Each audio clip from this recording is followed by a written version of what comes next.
சிறுகடிக்க ஆசை சீரியல்ல அடுத்த வர எபிசோட்ல நம்ம ரோகிணி இருந்துட்டு விஜயாவோட தொல்லை தாங்க முடியாது, என்னை பேசியே கொன்னுடுவாங்க அப்படின்னு சொல்லிட்டு நம்ம மகேஷ் கிட்ட சொன்னதுனால மகேஷ் இருந்துட்டு என் ஹஸ்பண்ட் வந்து நைட்டில் தூக்கம் வராதனால அவங்க தூக்க மாத்திரையை யூஸ் பண்ணுவாங்க, அதனால அதை கலந்து கொடுத்துரு, அதுக்கப்புறம் அவங்க பேசாமல் படுத்துக்கிட்டே தான் இருப்பாங்க, நீ கொஞ்சம் ஃப்ரீயாக இருக்கலாம்ல அப்படின்ற மாதிரி சொல்லிடுறாங்க. இதை கேட்டோன்னு ரோகிணி இருந்துட்டு இது ரொம்ப நல்ல ஐடியாவே இருக்கே அப்படின்னு சொல்லிட்டு அவங்க சொன்ன அதே மாத்திரையை வாங்கிட்டு வந்து விஜயா வந்து எதுவுமே நான் சாப்பிட மாட்டேன், என் புருஷன் வராம பச்சை தண்ணி கூட குடிக்க மாட்டேன் அப்படின்ற மாதிரி சொல்லிடுறாங்க.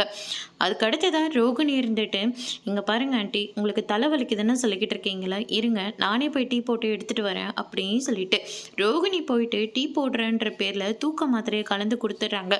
விஜயாவும் அது தெரியாமல் அதை குடிச்சிடுறாங்க.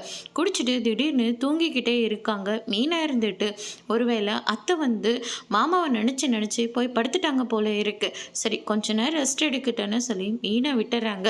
அதுக்கு அடுத்து தான் வந்து பார்த்திங்கன்னா நம்ம முத்து இருந்துட்டு அப்பா கிட்ட நான் எவ்வளவோ பேசி பார்த்துட்டேன், ஆனால் அப்பா வந்து வரமாட்டேன்னு சொல்லிட்டாங்க, பின்னாடி ஃபாலோ பண்ணிட்டு போகிறேன்ற விஷயம் தெரிஞ்சுக்கிட்டு பரசுராம அங்கிள் அப்பா கூட உண்மையை சொல்லவே இல்லை, ஆனால் அவங்கக்கிட்ட நான் ஸ்ட்ரிக்டாக சொல்லிட்டு வந்திருக்கேன், என் அப்பா வீட்டுக்கு வராமல் நான் குடிச்சிட்டே தான் இருப்பேன் அப்படின்னு சொல்லிட்டு வந்திருக்கேன் அப்படின்னு சொல்லிட்டு முத்து இருந்துட்டு மீனா கிட்டே சொல்கிறாங்க.